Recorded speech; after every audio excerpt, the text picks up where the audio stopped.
ಒಂದು ಟೈಮಲ್ಲಿ B J P ಅಂದ್ರೆ ಏನ್ರಿ, ಬಿ ಜೆ ಪಿ ಹೋರಾಟ ಅಂದರೆ ಏನ್ರಿ, ಜನಗಳು ಹೆಂಗೆ ಹೇಳ್ತಾ ಇದ್ರು ಅಂತಂದರೆ ಬಿ ಜೆ ಪಿ ಯಾವತ್ತೂ ವಿರೋಧ ಪಕ್ಷವಾಗಿ ಇರಬೇಕು ಅಂತ. ಯಾಕೆ? ಅಧಿಕಾರ ಸಿಗಬೇಕು ಸಿಗಬಾರ್ದು ಅಂತಲ್ಲ, ವಿರೋಧ ಪಕ್ಷವಾಗಿದ್ದರೆ ಆಡಳಿತ ಪಕ್ಷ ಒಂದು ಚೂರು ಕಿಮ್ಮ ಅನ್ನಂಗಿಲ್ಲ. ಅದಕ್ಕಲ್ವಾ ಯಡಿಯೂರಪ್ಪನವ್ರ ಬಗ್ಗೆ ಇದ್ದ ಹೆಸರು, ಯಡಿಯೂರಪ್ಪ ಗುಡುಗಿದರೆ ವಿಧಾನಸೌಧ ನಡುಗುವುದು. ಈಗಲೂ ಕೆಲವರು ಹೇಳ್ತಾರೆ ಬಿ ಜೆ ಪಿ ವಿರೋಧ ಪಕ್ಷವಾಗಿರಬೇಕು ಅಂದರೆ ಸರ್ಕಾರ ಕರೆಕ್ಟಾಗಿ ನಡೆಯುತ್ತೆ ಅಂತ. ಸರ್ಕಾರ ಕರೆಕ್ಟಾಗಿ ನಡೆಯುತ್ತೆ. ಸರ್ಕಾರ ಯಾವತ್ತೂ ಕಾಂಗ್ರೆಸ್ ವಿರೋಧ ಪಕ್ಷವಾಗಿ ಸಕ್ಸಸ್ಫುಲ್ ಅಲ್ವೇ ಅಲ್ಲ. ಅವರಿಗೆ ಹೋರಾಟ ಮಾಡೋಕ್ಕೆ ಬರೋದಿಲ್ಲ. ಅವ್ರು ಏನಿದ್ರು ಕೂಡ ಆರಾಮ್ಸೆ ಕೂತ್ಕೊಂಡು. ಈ KPCC ಅಧ್ಯಕ್ಷರು ಆದ ನಂತರ ಸ್ವಲ್ಪ ಅಗ್ರೆಸಿವ್ ಆಗಿದ್ದು ಕಾಂಗ್ರೆಸ್. ಯಾರು? ಡಿ ಕೆ ಶಿವಕುಮಾರ್ ಆದ ನಂತರ. ಡಿ ಕೆ ಶಿವಕುಮಾರ್ KPCC ಅಧ್ಯಕ್ಷರಾದ ನಂತರ B J P style work ಮಾಡೋಕ್ಕೆ ಶುರು ಮಾಡಿದ್ರು ಅವರು.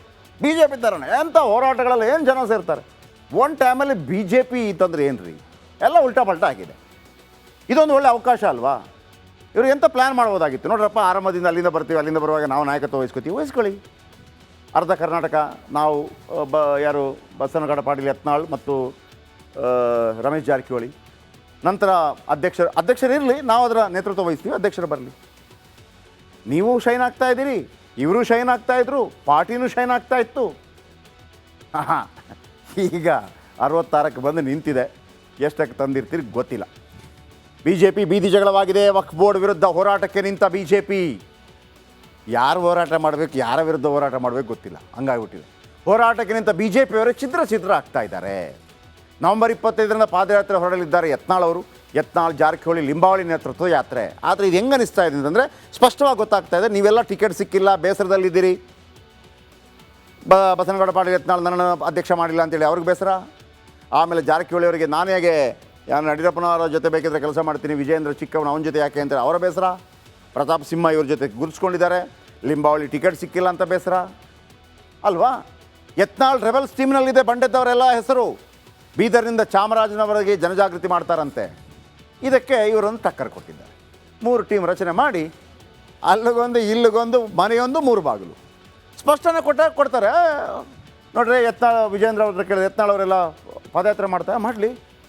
ರೈತರ ಪರವಾಗಿ ಪಾದಯಾತ್ರೆ ಮಾಡ್ತಾ ಇರೋದು ಅವ್ರದ್ದೊಂದು ಪೊಲಿಟಿಕಲ್ ಕಮೆಂಟ್ಸು. ವಿಜೇಂದ್ರ ಟೀಮ್ ಮಾಡಿದ್ದಾರೆ, ಅಲ್ಲಿ ನೋಡಿ, ಅಲ್ಲಿ ಟೀಮ್ ಮಾಡಿದ್ದಾರಲ್ವಾ, ಅದರಲ್ಲಿ ಬಸವನಗೌಡ ಪಾಟೀಲ್ ಯತ್ನಾಳ್ರು, ಆಮೇಲೆ ಜಾರಕಿಹೊಳಿ, ಲಿಂಬಾವಳಿ ಎಲ್ಲ. ವಿಜೇಂದ್ರ ಒಂದು ಟೀಮ್ ಮಾಡಿದ್ದಾರೆ, ಅದರಲ್ಲಿ ವಿಜೇಂದ್ರ, ಅಶೋಕ್, ಛಲವಾದಿ ನಾರಾಯಣ ಸ್ವಾಮಿ ನೇತೃತ್ವ. ಆಮೇಲೆ ಇವರ ಟೀಮಲ್ಲಿ ಯತ್ನಾಳ್, ಜಾರಕಿಹೊಳಿ, ಲಿಂಬಾವಳಿಗೆ ಸ್ಥಾನ ಕೊಟ್ಟಿದ್ದಾರೆ. ಯಾಕೆ ಕೊಟ್ಟಿದ್ದಾರೆ ಹೇಳಿ? ನಾಳೆ ಹೈಕಮಾಂಡ್ ಕರೆದು ಏನು ರೀ ಅಧ್ಯಕ್ಷರೇ ಅಂತಂದಾಗ, ಇಲ್ಲ ಅಧ್ಯಕ್ಷರೇ ನಾನೆಲ್ಲರ ಹೆಸರು ಹಾಕಿದ್ದೀನಿ ಅಂತ ಹೇಳ್ತಾರೆ. ಹೊಳಲ್ಕೆರೆ ಚಂದ್ರಪ್ಪ, ಬಿ ಪಿ ಹರೀಶ್ಗೆ ಸ್ಥಾನ. ಆಮೇಲೆ GM ಸಿದ್ದೇಶ್ವರ್, ಪ್ರತಾಪ್ ಸಿಂಹ, ಕುಮಾರ್ ಬಂಗಾರಪ್ಪ, ಅಣ್ಣಾ ಸಾಹೇಬ್ ಜೊಲ್ಲೆ, BV ನಾಯಕ್, ವಿಜೇಂದ್ರ ಟೀಮಲ್ಲಿಲ್ಲ, ಕೆಲವರಿಲ್ಲ. ಆದರೆ ಯತ್ನಾಳ್ ಪಾದಯಾತ್ರೆಯಲ್ಲಿ 2 ಹೆಸರು ಮಾತ್ರ ಇದೆ.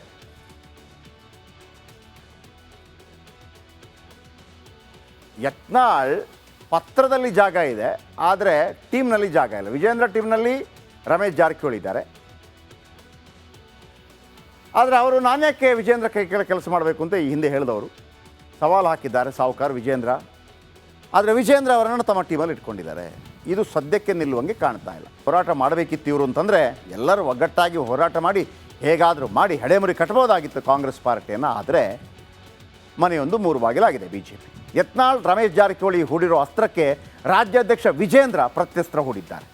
ಅವರೇನು ಮಾಡಿದ್ದಾರೆ, ನಾವೊಂದು ಪಾದಯಾತ್ರೆ ಮಾಡ್ತೀವಿ, ಈಗ ಮಾಡ್ತಾರಂತೆ ಇಲ್ಲಿಂದ ಬೀದರ್ನಿಂದ ಚಾಮರಾಜನಗರ. ಈ ಹಿಂದೆ ಒಂದು ಮಾಡ್ತೀನಿ ಅಂತ ಹೇಳಿ ಬಸವನ ಬಾಗೇವಾಡಿಯಿಂದ ಇಲ್ಲಿಗೆ ವಾಲ್ಮೀಕಿ ವಿಚಾರಕ್ಕೆ ಸಂಬಂಧ ಬಳ್ಳಾರಿಗೆ, ಅದಾಗಲೇ ಇಲ್ಲ. ಈಗ ಇವರು ರೆಡಿಯಾಗಿದ್ದಾರೆ, ನಾವು ಪಾದಯಾತ್ರೆ ಹೋಗ್ತೀವಿ ಅಂತ.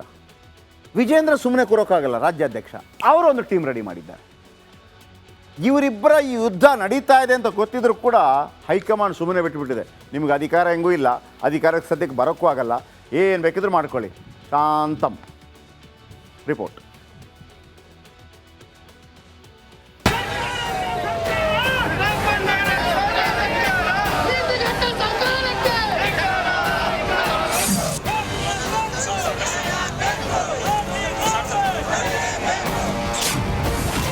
ಬೈ ಎಲೆಕ್ಷನ್ ಬೆನ್ನಲ್ಲೇ ಬಿಜೆಪಿ ಭಿನ್ನಮತ ಸ್ಫೋಟ.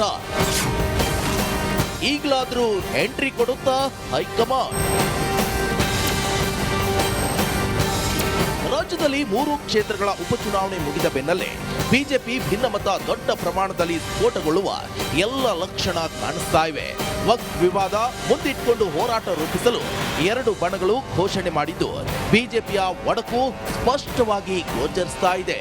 ಎಲ್ಲ ಹೈಕೋರ್ಟಿನ ನ್ಯಾಯಮೂರ್ತಿ ನ್ಯಾಯವಾದಿಗಳದಾರಲ್ಲ, ಅವ್ರ ನೇತೃತ್ವದಲ್ಲಿ ಅವರು ಹೇಳ್ತಾರೆ ಒಟ್ಟು ಅವ್ರ ಕ್ಲೇಮ್ ಕರ್ನಾಟಕದಲ್ಲೇ 6,20,000 ಎಕರೆವರೆಗೆ ಅವರು ವ್ಯಾಪ್ತಿ ದಿನದ ದಿನ ಮೊನ್ನೆ ಜಾಯಿಂಟ್ ಪಾರ್ಲಿಮೆಂಟರಿ ಕಮಿಟಿ ಚೇರ್ಮನ್ ಬಂದಾಗ ಹೇಳಿದ್ರು ಇವತ್ತು ಅವ್ರು ಕ್ಲೇಮ್ ಮಾಡ್ಲಾಕೈತಿ 38 ಲಕ್ಷ ಎಕರೆ ಇಡೀ ದೇಶದಲ್ಲಿ.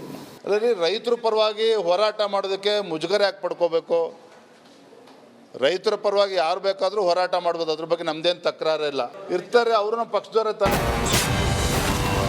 ಒಂದು ಪಾರ್ಟಿ 2 ಹೋರಾಟ.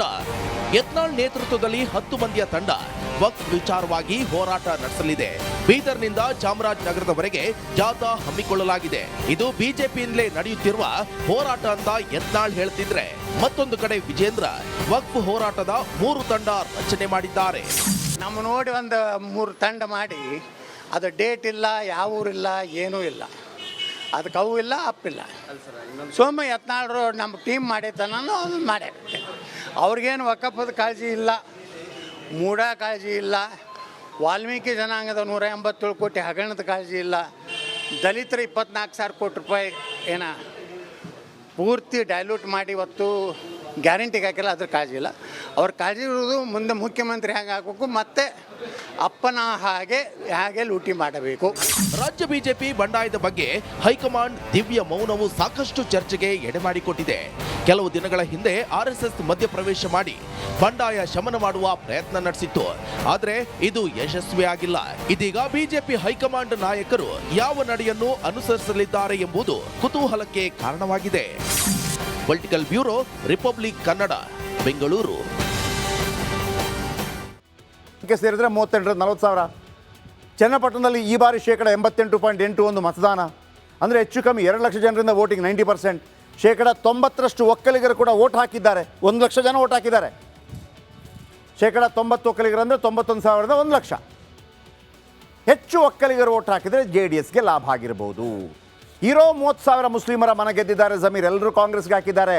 ಆದರೆ ಕಾಂಗ್ರೆಸ್ಗೆ ಬರುವಂಥ ಒಕ್ಕಲಿಗ ವೋಟ್ ಆ ಕಡೆ ಹೋಗಿದೆ. ಸೊ ಒಕ್ಕಲಿಗರ ಮನಸ್ಸಿಗೆ ಘಾಸಿ ಮಾಡಿದ ಮಂತ್ರಿ ಕಾಲಾ ಕುಮಾರಸ್ವಾಮಿ ಮಾತಿನಿಂದ ಕೂಡ ನನಗನ್ಸುತ್ತೆ ಕಾಲಾ ಕುಮಾರಸ್ವಾಮಿ ಮಾತನ್ನು ಕೂಡ ಜನ ಒಂದು ರೀತಿ ಬಿಟ್ಬಿಡ್ತಾ ಇದ್ರು, ಅವರಿಬ್ಬರೇನೋ ಮಾತಾಡ್ಕೊಂಡಿದ್ದಾರೆ ಬಿಡಿ ಅಂತೇಳಿ. ಆದರೆ ದೇವೇಗೌಡರ ಫ್ಯಾಮಿಲಿಯನ್ನು ಖರೀದಿ ಮಾಡ್ತೀನಿ ಅಂತ ಹೇಳಿದಾಗ ಒಕ್ಕಲಿಗರಿಗೆ ಒಂದು ನೋವಾಗುತ್ತೆ. ಅದು ಒಕ್ಕಲಿಗರಿಗೆ ಅಂತಲ್ಲ, ಯಾರಿಗಾದ್ರೂ ಆಗುತ್ತೆ, ಲಿಂಗಾಯತರಿಗೂ ಆಗುತ್ತೆ. ಸಿದ್ದರಾಮಯ್ಯನವರನ್ನ ಯಾರಾದರೂ ಕೆಣಕಿದ್ರೆ ಕುರುಬರಿಗಾಗಲ್ವಾ ನೋವು? ಅದು ಹಾಗೆ ಆಗುತ್ತೆ. Blood is thicker than water. Blood is thicker than water. ನೀರಿಗಿಂತ ರಕ್ತ ಭಾಳ ದಪ್ಪ. ರಕ್ತ ಅಂದ್ರೇನು? ಜಾತಿ ಅಷ್ಟೇ. ಜಮೀರ್ ಮಾತಿನಿಂದ JDSನತ್ತ ವಾಲಿದ್ದಾರೆ ಒಕ್ಕಲಿಗರು, ಎಲ್ಲರೂ ಅಲ್ಲ. ಮತ್ತೊಮ್ಮೆ ಹೇಳ್ತೀನಿ, 1 ಲಕ್ಷದಲ್ಲಿ 60,000 ಬರ್ಬೋದಿತ್ತು. ಆ 60,000ಕ್ಕೆ ಮುಸ್ಲಿಮರ ಓಟು ಬರಲಿ ಅಂತೇಳಿ JDS ಪ್ರಯತ್ನ ಪಡ್ತಾ ಇತ್ತು. ಆ ಓಟನ್ನು ಅವ್ರು ಹೇಳ್ಕೋತಾರೆ ಅಂತೇಳಿ ಜಮೀರ್ ಅಹಮದ್ ಖಾನ್ ಈ ಹೇಳಿಕೆ ಕೊಟ್ಟರು. ಜಮೀರ್ ಅಹಮದ್ ಖಾನ್ ಹೇಳಿಕೆಯಿಂದ 30,000 ಓಟುಗಳು ಕೂಡ ಕಾಂಗ್ರೆಸ್ಗೆ ಬಂತು. ಆದರೆ ಆ ಒಂದು ಹೇಳಿಕೆ, ಖರೀದಿ ಮಾಡ್ತೀವಿ ಅನ್ನೋ ಹೇಳಿಕೆ, ಕಾಂಗ್ರೆಸ್ಗೆ ಬರ್ಬೋದಾಗಿದ್ದಂತಹ ಎಕ್ಸ್ಟ್ರಾ 15,000 ಓಟು ಆ ಕಡೆ ಹೋಯಿತು. That's all your honour. Okay, next.